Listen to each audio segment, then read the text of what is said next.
I was really excited for this webinar because obviously I work at onOne Software, but the products that both X-Rite and Wacom make are extremely critical to my own photo workflow. So the opportunity for the three companies here to get together and share, a little bit about their products, I find is a wonderful service, especially if I was coming at this from the photographer perspective.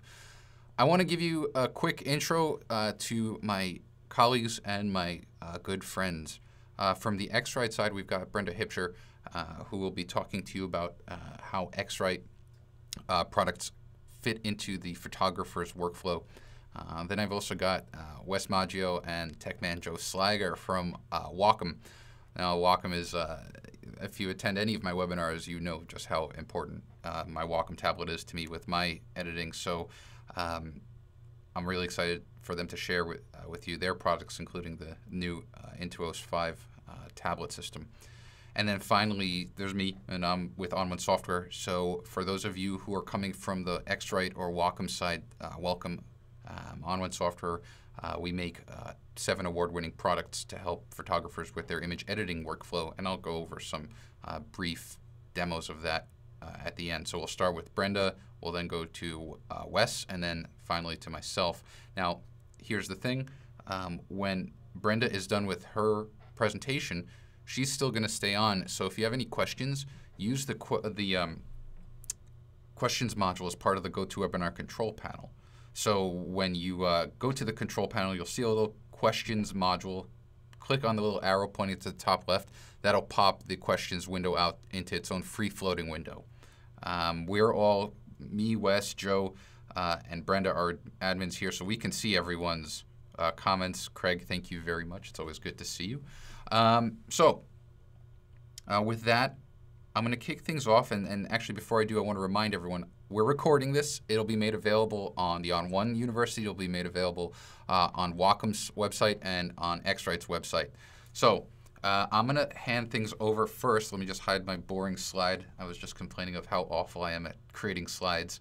Anyways, guys, thank you for joining us today. I apologize for the technical difficulties. Of course, that doesn't happen to anybody at all, ever. But, it does happen to us sometimes. Anyways, my name is Wes Maggio, and I work for Wacom Technology. In short, I am a Senior Solutions Manager, and I'm really not even sure exactly what that just means. But what I like to do is I like to work with photographers and like-minded individuals such as yourselves to help you work more intuitively and get more out of the tools that you use every day to hopefully produce some absolutely beautiful imagery. So what I wanted to do today was talk to you a little bit about one of the main products that Wacom produces. Some of you are coming to us as current tablet users. Some of you are probably interested in some Wacom products, but I'm going to focus on one of our latest tablets, the Intuos 5. But before I do that, I'm just going to give you kind of a general overview of who it is that Wacom is, for those that aren't familiar. We make pen tablets. In short, those are input devices. They're simply means of moving your cursor around the screen. What they do, however, for the creative professional and enthusiast is it gives you more control over the tools that you use to create those beautiful images I just mentioned, primarily through a feature called pressure sensitivity. And what I mean by that is simply you have the ability to vary the width of a brushstroke based on how hard you physically press your pen to the tablet. But I'll get into that in just a few moments. I am curious, though. I am curious to know exactly what it is that people are using and whether or not they actually own a tablet already. So I was going to ask that question of you guys. If you could please let me know, I'd appreciate it. And that'll give me hopefully a better idea as to how we can take this presentation. But I have a couple things in mind for today. I'm actually going to be going over primarily some product-oriented stuff, but at the same time, I also want to make sure that we are addressing everybody's needs, or at least the great majority of those people's needs. So I'll give you just a couple more seconds to chime in there as to whether or not you use a tablet. I see a lot of folks are using them. Thank you very much for that. And all sorts of different tablets. Everyone from our Cintiq interactive pen display to our Bamboo product line, which is kind of our entry-level tablet line, and of course our Intuos line as well. Intuos 4 users, Intuos 5, yeah, plenty of those. Excellent. All right, I'm going to go ahead and close this up, and I bet you folks would like to see what some of the others are using, and I'd love to share that with you. So I'm going to go ahead and do that. Here's what people had to say about their use of a tablet. Intuos 4 being the majority of our tablet users. But again, we've got literally a mix across the board of current, of potential or future, hopefully, and so on. All right, so let's go ahead and hide those there, and we'll get back over to our presentation. So anyways, in 205, this is Wacom's latest professional pen tablet. This is the tablet line, I will say, that is the choice of creative professionals and enthusiasts around the world. I'd like to say if you are serious about the work that you're producing, you're most likely using an Intuos tablet of some form. Of course, there's some caveats there, and we have different products that are geared towards different users, but we'll get into that just a little bit later on. Intuos 5 is available in a couple different sizes. This is the small, medium, and large. These are the three main sizes. And then if you are interested in a larger tablet, we still have the Intuos 4 extra large available as well. But what I'd like to do is kind of show you some of the main features here and let you know exactly what they mean and why it is that you should care, what they're going to do for you in your various types of workflow. And by that, I mean you're using a lot of different applications. And we see users of our products alongside of Photoshop, alongside of Lightroom, Aperture, and so on. Of course, the plugins that onOne software offers, and a number of others. But what are those key features? What are those things that enable you to get more out of those applications? Well, of course, we start off with this thing right over here. This is the pen itself. This is the primary reason why it is you would consider using a tablet. This is the primary form of input, the thing that you do to use to move your cursor around the screen. The pen tip is, again, as I said, pressure sensitive. This enables you to vary the intensity or the opacity of a brushstroke or the width of a brushstroke depending on how you set it up within your favorite applications. And again, it is the primary form of input. If you think about it this way, the pen tip is essentially like your left mouse click. So if you wanted to select something, you would tap on it with the pen. If you wanted to open a folder, for example, you would double tap on it, and that would give you the equivalent of double clicking with a left mouse button. In addition to the pen tip itself being the left mouse click, if we can draw some comparison there, we have a little button on the side of the pen. This is kind of the same type of features that you would expect from a multi-button mouse. By default, you've got a front portion of this button that is set to a right click, and then a back portion of the button is set to a double click. Now, one of my favorite features here is the ability to assign different keyboard shortcuts and functions to that button. And that's something that if we have some time, we can get into a little bit later on. And if not, we'll definitely address it in part 2 of today's webinar. But anyways, moving right along here, you've got a little eraser on the back. This is of interest primarily to illustrators or artists, those that kind of liken their pen to a traditional device like a pencil. You flip your pen over and you can literally erase just like a good old number 2 pencil with that eraser there. In addition to the pen itself, we've got a couple of features on the side that are really important for photographers and retouchers. And these are what are called express keys and a touch ring. Now, for those of you that already have a tablet, you may have variations of these types of features. We introduced these express keys with the Intuos 3 tablet line. But essentially, these are physical buttons on the tablet that are designed to be assigned common keyboard shortcuts and functions. So for example, one of my absolute favorites is setting up one of my express keys for undo or step backwards. Now that's a 3 keystroke combination, Command Option Z or Control Alt Z.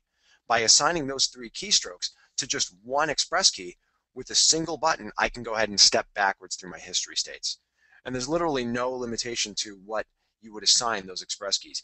Anything that is assigned to a keyboard shortcut or can be assigned to a keyboard shortcut can be applied to an express key. So you can get really creative there and increase your productivity tenfold by, again, putting your most commonly used keyboard shortcuts and functions right up front on the tablet. Now with Intuos 5, or I should say with the Intuos 5 medium tablet, that's what you're seeing right up here on your screen, that tablet has 8 individual express keys, 4 on either side of this ring right here.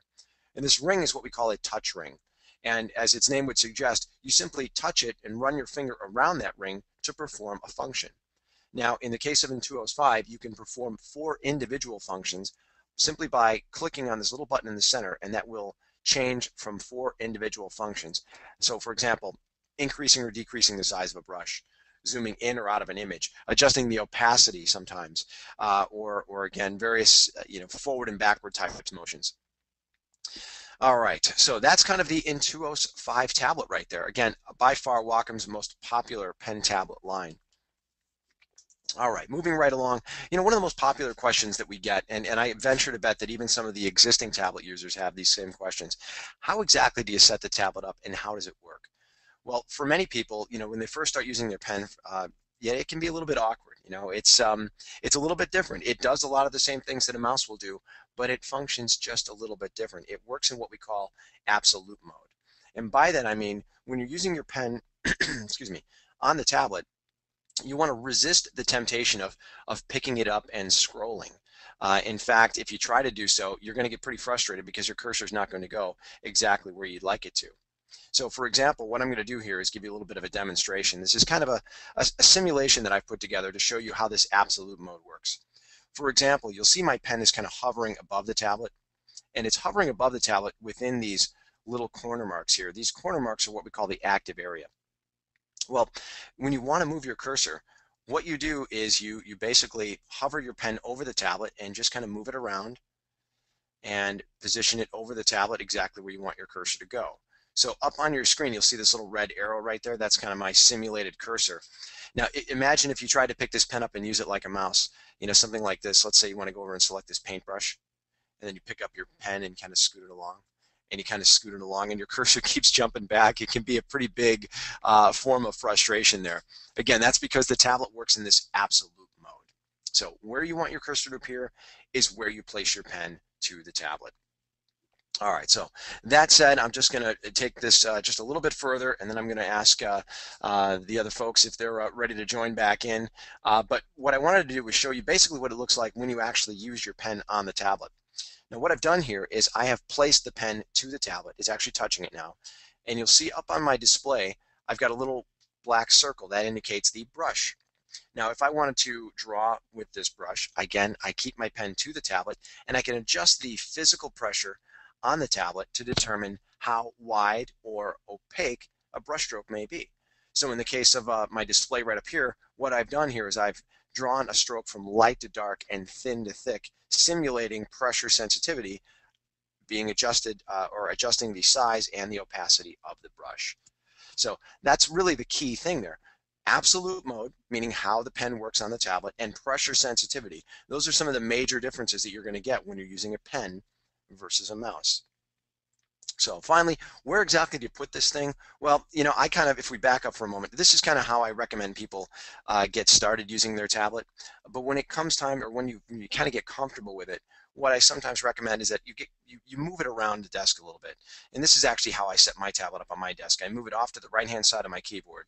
Being right-handed, I'm using the pen in my right hand, and I'm accessing the keyboard over here with my left.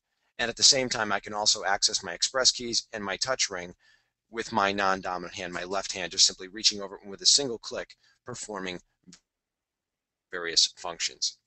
So, all right, I'm going to do a little time check for a moment. I've got a little something that I do called Wacom Basics, but because we switched things up a little bit, I want to make sure we have time to go over everything with everybody. So, Brian or Brenda, can I just check in with you guys here? I want to make sure we're staying on track.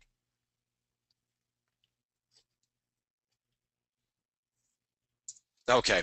All right. Well, I won't take too much time on this one, but this is really kind of key. So I've given you kind of a little simulation just a moment ago, and let me kind of move some things around here. I'm kind of moving my panels around.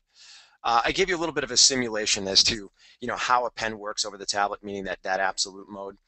What I call Wacom Basics, it really is probably more along the lines of brush basics, because what I'm doing here is I'm showing you how to turn pressure sensitivity on.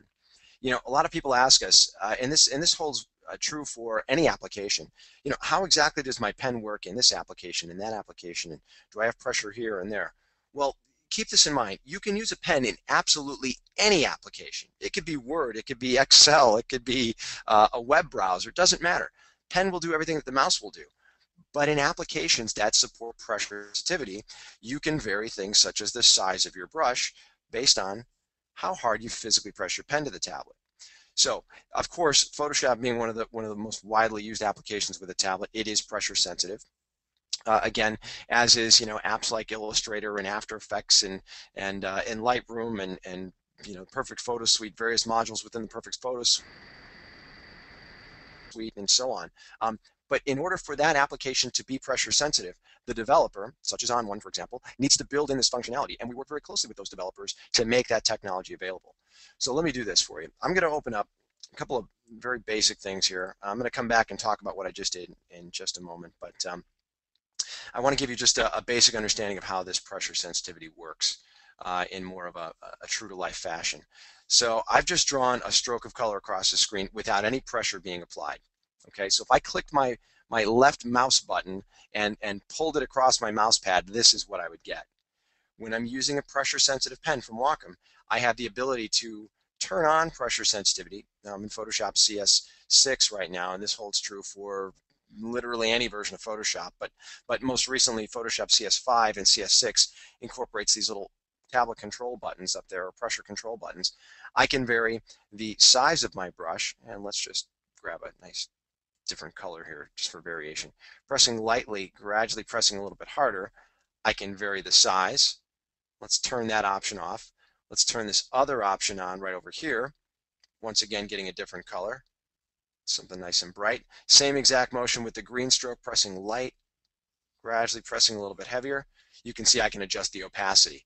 So again, I can toggle pressure sensitive control on and off for size and opacity in addition to a number of other dynamics, simply based on these control buttons right up here.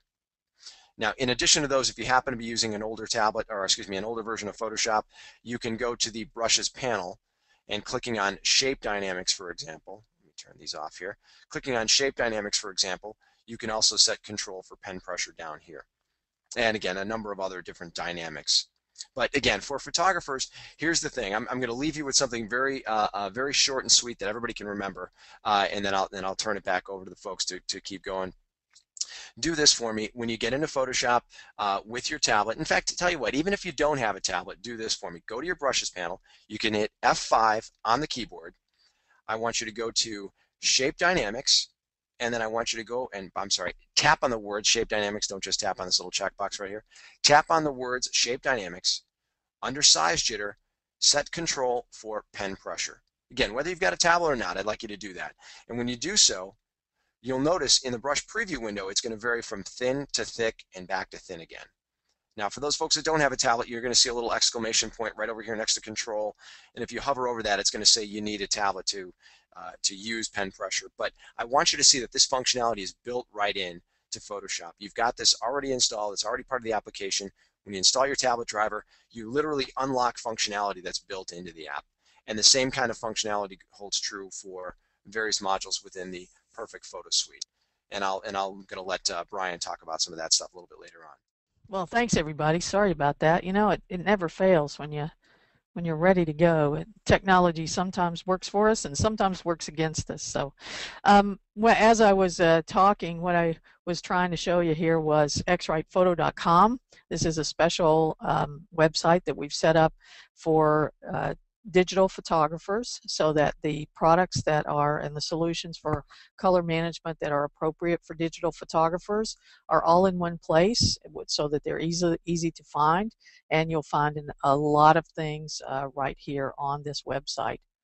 In addition, we have the X-Rite Photo blog, which I would like to show you.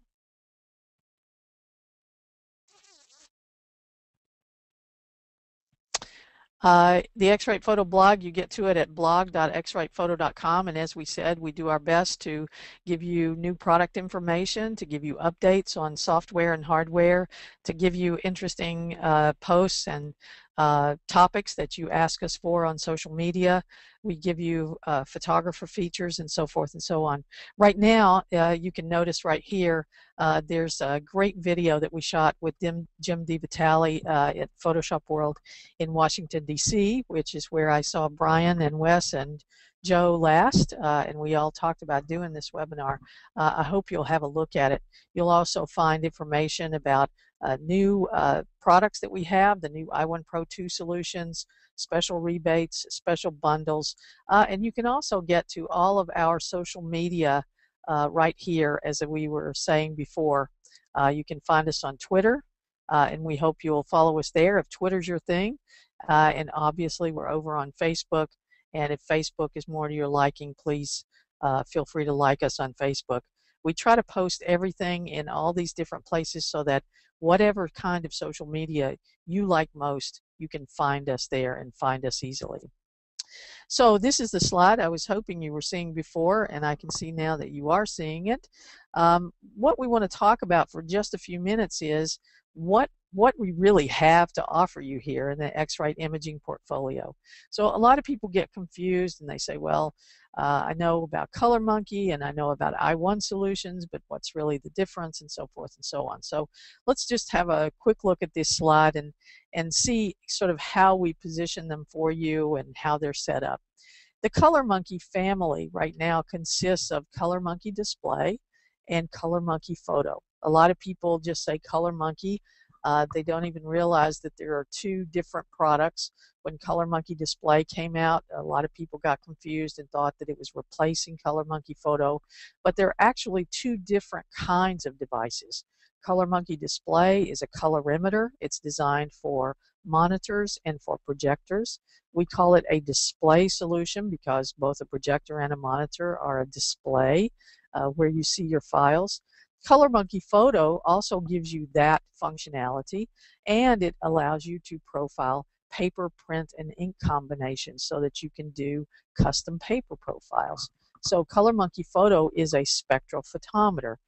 So that's a different kind of device than a colorimeter. So those are the two items that are in the Color Monkey family right now.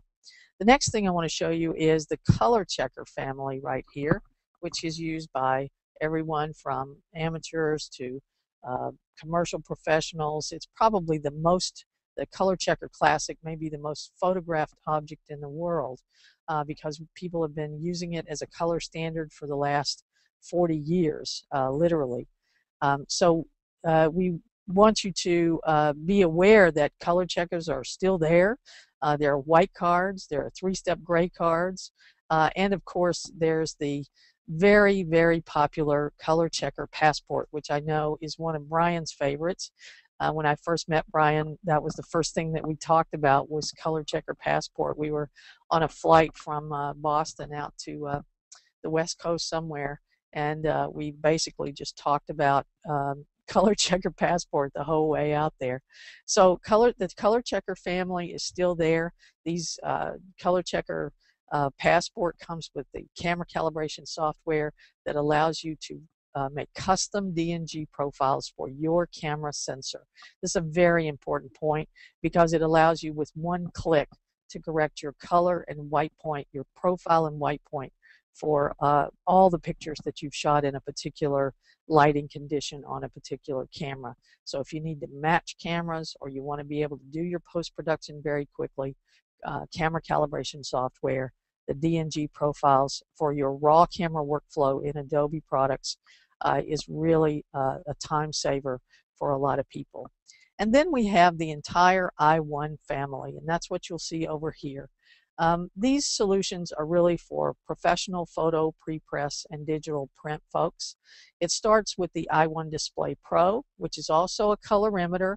Both of these items here are colorimeters. We'll talk just a little bit more about that.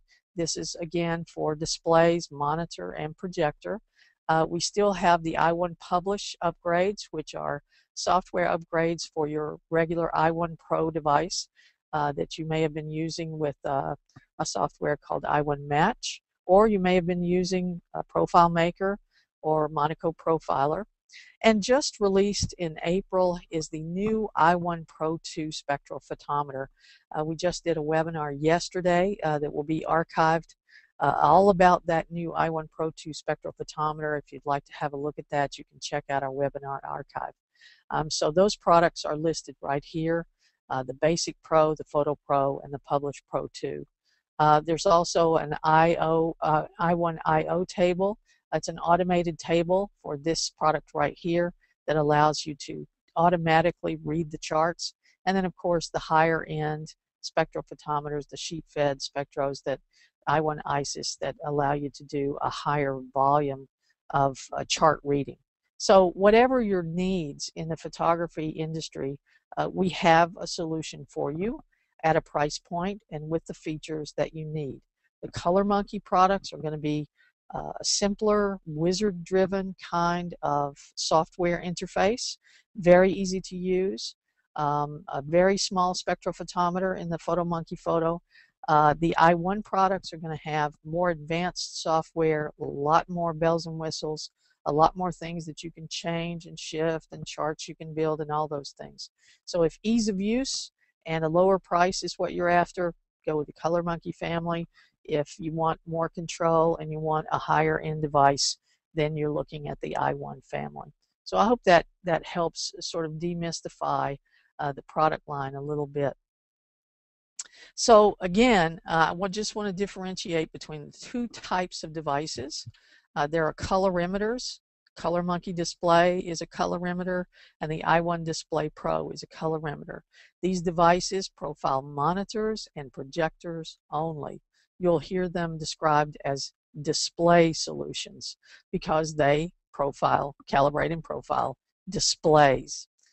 The other kind of device that we have are called spectrophotometers, and that would be the Color Monkey Photo and the onOne Photo Pro 2, the onOne Publish Pro 2. Both of those packages have a spectrophotometer in there that has software activated for printer profiling. Now, both of these solutions, the Color Monkey Photo and the onOne Photo Pro 2 and Publish Pro 2, also do monitor and projector profiling. And in addition, all of these solutions also come with camera calibration software and with the mini color checker target. It doesn't come with the Passport with all three targets, but it does come with the 24 patch Color Checker Classic in the mini size, as you can see right here. So what we have for you today as a special, we have some specials that are already in progress. One is a $50 rebate on the Color Monkey Photo. That's available to everyone. It's right there on the internet. You can get the rebate certificate. We also have a bundle, a special bundle, a display solution, either the Color Monkey display or the onOne Display Pro with a Passport bundled together at a $50 savings. That's also available from your dealers directly, so look out for that out there.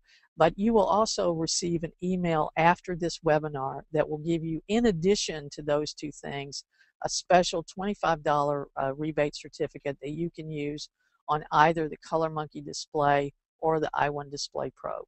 Now be aware that if you purchase the bundle, you won't be able to execute the $25 rebate. You can't double dip on those kinds of things. And these rebates and bundles are only available in the US and Canada. So I'm going to stop right there. That's about 10 minutes of presentation. I want to be sure that we get to your questions, and I want to make sure that we allow plenty of time for Brian, and thanks very much for being patient with our technical difficulties, everyone. Brenda, that was great. And just kind of before I take over, I want to echo like I don't just say things, you know, just to say them, and Brenda knows it. The products that X-Rite makes, those are critical for me for multiple reasons. One, from the onOne display, the onOne, excuse me, the onOne Display Pro. I'm red-green colorblind, and I can't ever really tell if when I get a new display or even over time whether my display is calibrated correctly or not. So having that, I've used from the Color Monkey onward, the Color Monkey Photo. These products here just to help calibrate my displays, and I can't tell you how critical that is as a photographer, how important that is, because believe it or not, when you get your displays, those displays are using typically a generic canned display profile, and here at onOne, I send emails out every quarter reminding people that we need to recalibrate their displays, and they're always shocked when they see the calibrated profile versus the stock one. And then the Color Checker Passport, that was something that I was lucky enough to see evolve from a very early stage into the final product that you have in your hands.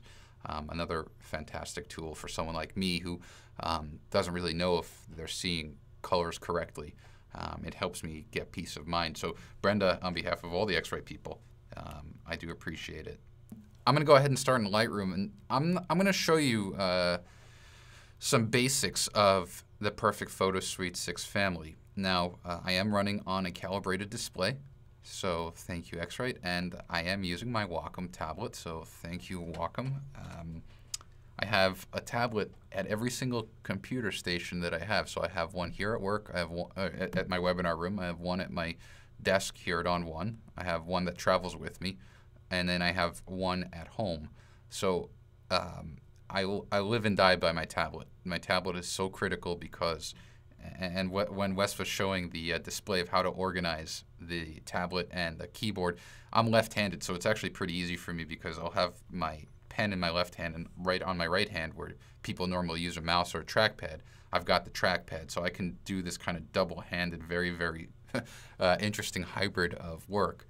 So if you don't have a Wacom tablet, look, I get nothing for this, but I can tell you how important it is to my workflow. So I'm going to take an image here, and we're going to talk about the suite. The suite is comprised of 7 products, and you can see them kind of listed over here.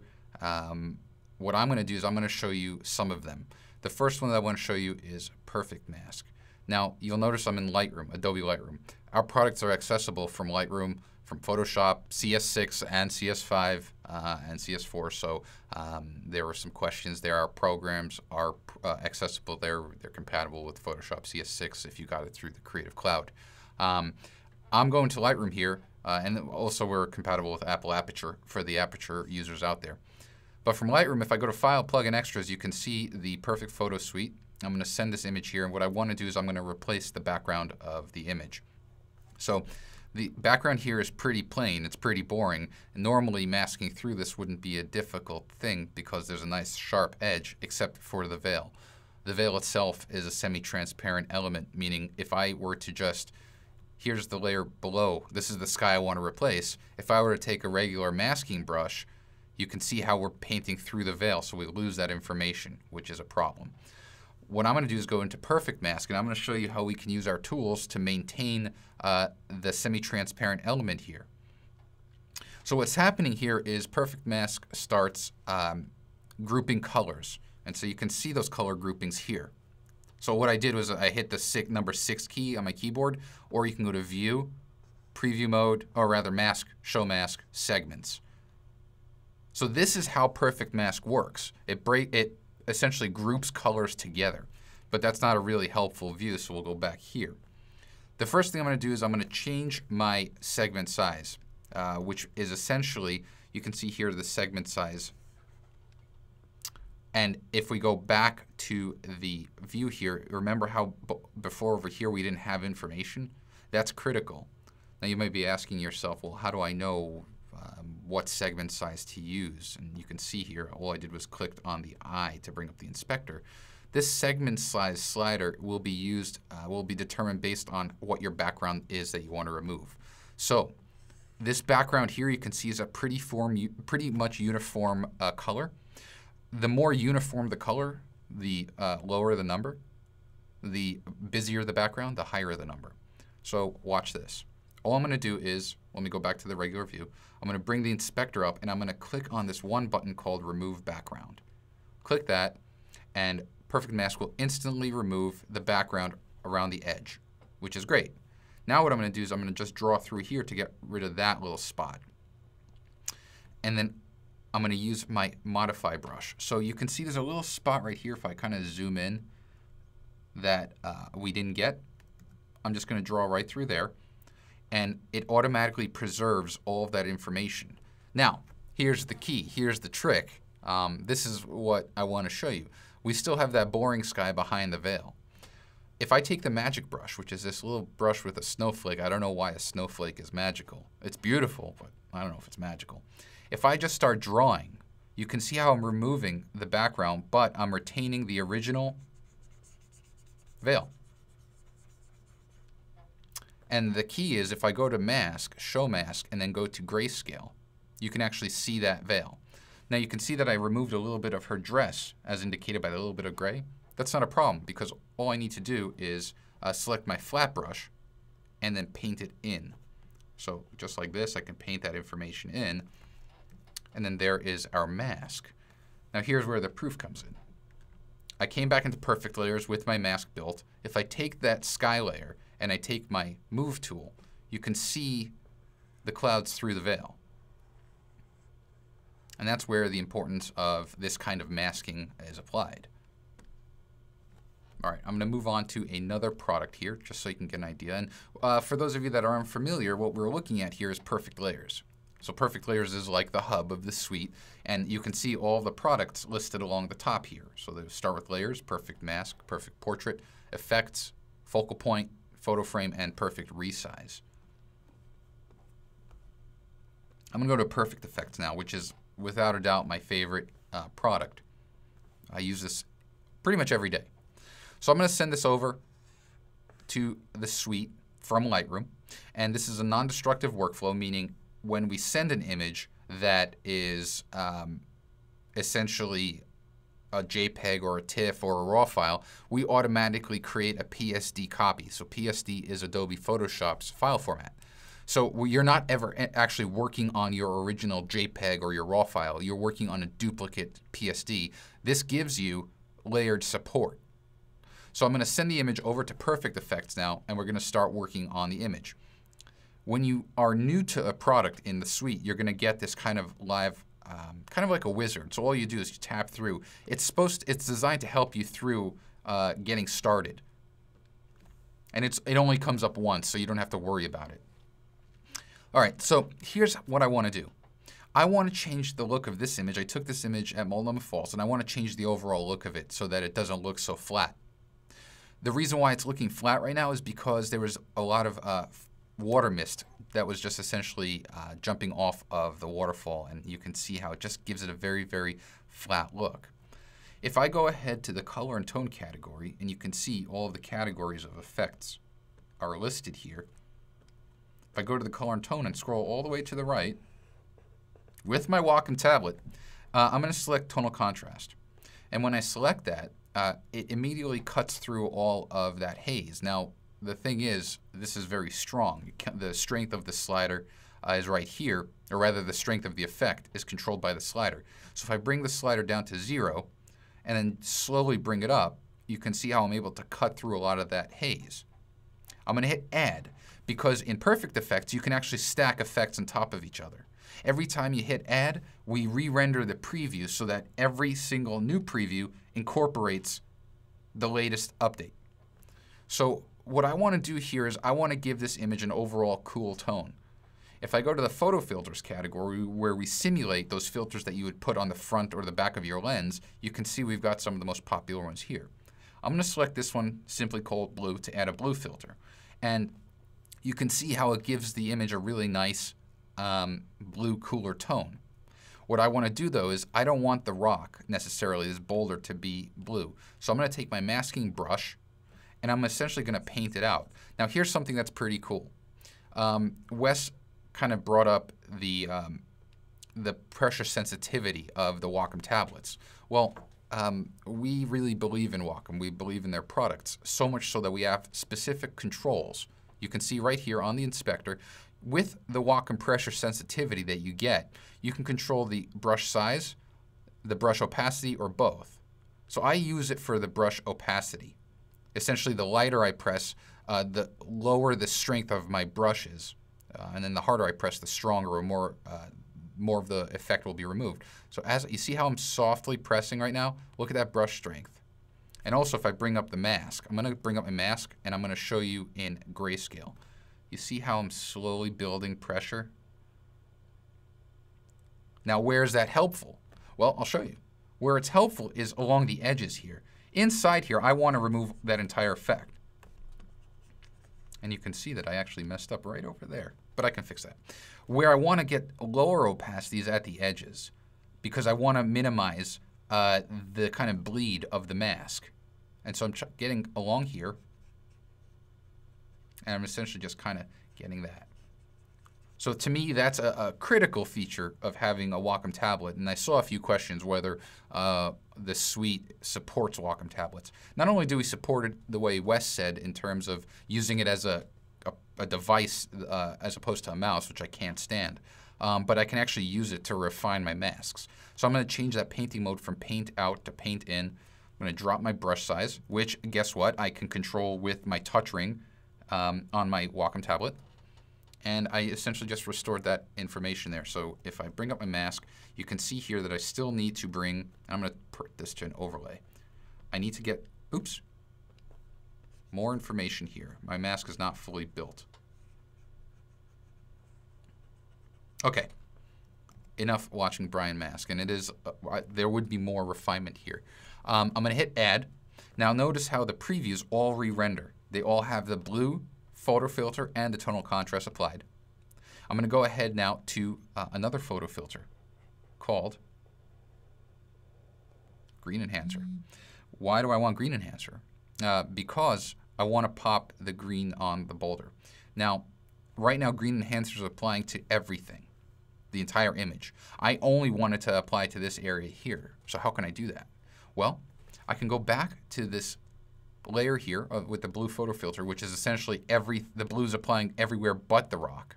I can go to the masking menu and go to copy mask. So it's essentially copying that mask there. If I go to the Green Enhancer and then go to masking and paste that mask, guess what? It applies the green to everywhere but the rock.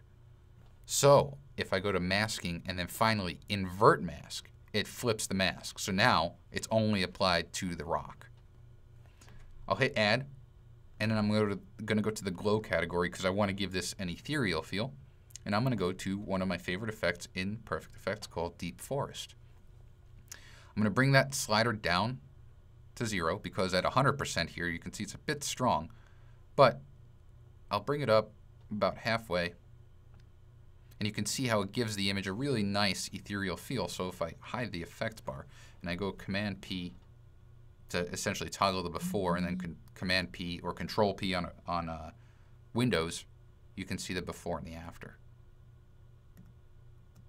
So it's a pretty dramatic change. Okay. So I showed you so far perfect mask and perfect effects. Let's show you perfect portrait. So I'm going to take an image here and I'm going to send it over to the suite. Now, Perfect Portrait is our portrait retouching product. It's the newest product in the onOne family. And what it does is when I click on Portrait from the module selector, it'll automatically start looking for a face. If you have more than one face, it'll find them. And the great thing about that is each face gives you independent control. So I'm just going to hide these over here, and I'm going to go to the Advanced tab.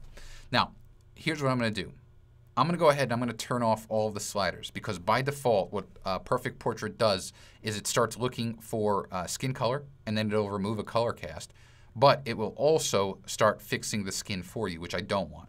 So I'm going to turn these sliders off to 0. I'm going to bring this one up and turn these down. And I'm going to show you the detection here. When you start working on a face, let me just zoom in so we have a little clearer view. What I like to do is I like to start with the blemish or refine brush. Now with the blemish or refine brush, this is great for kind of drawing on areas of the skin that you want to heal. It's kind of like a healing brush you'd find in Photoshop. So what I'm doing is I'm attacking areas here that I just want to smooth over. Now the great thing about this refine brush is that if I bring the inspector up, and I drop the opacity or the strength of that brush down to about 20%. It's great for drawing on areas under the eyes because what it does is it doesn't remove the contour under the eyes. There's an actual natural contour. What it does is it softens that area and it makes it brighter. It also does a really nice job on wrinkles or laugh lines. So all I'm going to do here is just draw, and you can see because it's at a lower opacity, I'm dropping the strength there a bit. With that done, what I'm going to do is I'm going to show you the detection technology of Perfect Portrait. To do that, I'm going to bring the inspector up and I'm going to show the mask as an overlay. So 3 icons up here. There's the skin, the eyes, and the mouth.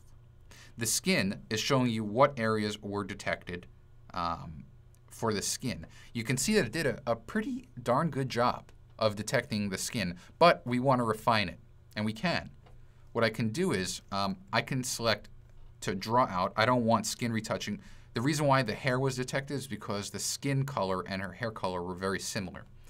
I'm also going to remove the neck because I don't necessarily want to smooth that out or correct it. From the skin, I'm going to switch right over to the eyes. Now the eyes, what we're going to do is I'm just going to swipe over them to make sure that they're selected. And it did, as you can see, a really nice job, but it also selected some of the region outside. To get rid of it, change the painting mode from paint out, or paint in to paint out, and just draw around the eyes. And what we're doing is we're essentially helping the automatic detection that Perfect Portrait had. And then finally the mouth. With the mouth, I'm just going to draw right through the teeth, get the lips, and then I'm going to paint out and remove a little bit of her nose and the corner of her mouth and her neck. Overall, though, a very, very good job. Now I'm going to turn that mask off, and I'll show you basically correcting here. A lot of times when you see portrait retouching, you end up with a result like this, where the skin is looks like porcelain. It looks totally fake, which is what we want to avoid. To avoid that, we built a new tool called the blemishes slider. And now the blemishes slider, what it does is, if you start up about halfway, it actually fixes the skin. It basically fixes the skin without removing pore structure. Pore structure is what lends the authenticity of the image, because we all have pores. What it also allows you to do is use a lot less smoothing. So I'm essentially bringing up the smoothing about 20%, and you can see that the skin looks very realistic, but it looks very healthy too. If the image is too warm or too cool for you, you can control the warmth of that, so we can warm it up a bit. And we're going to control the strength of the eyes and the mouth. So with the eyes, you can see here under the facial features, we have two sliders, whitening and clarity. With whitening, as we increase the slider, the eyes get brighter, but only the eyes get brighter. With clarity, we sharpen the eyes, so it gives the eyes a little bit more pop. The same thing holds true for the mouth. The mouth has two sliders. There's whitening and vibrance. Whitening brightens the entire mouth area, so the lips and the teeth get brighter and whiter. Vibrance adds saturation to the lips. So if you want to add more body just to the lips, not to the teeth, it would be pretty awful if we added vibrance to the coffee-stained or wine-stained teeth. But here's what we have. So you can see, let me turn on the side-by-side preview.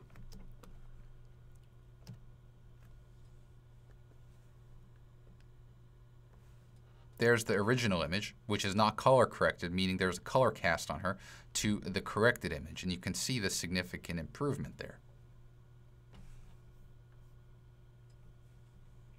All right. Just close out of here.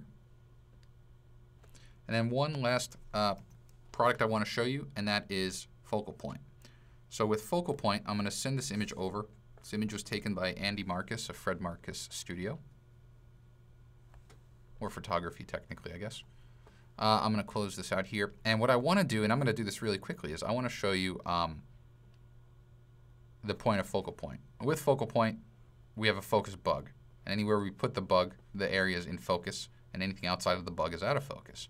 What I want to do is I want to bring focus to this plane of the shot here where the bride is standing. Now you can see that we have this round bug. And I'm adjusting the size, the shape, and the orientation of the bug by tugging at the legs, which have the solid colored circles. What I want is I want a planar bug, though.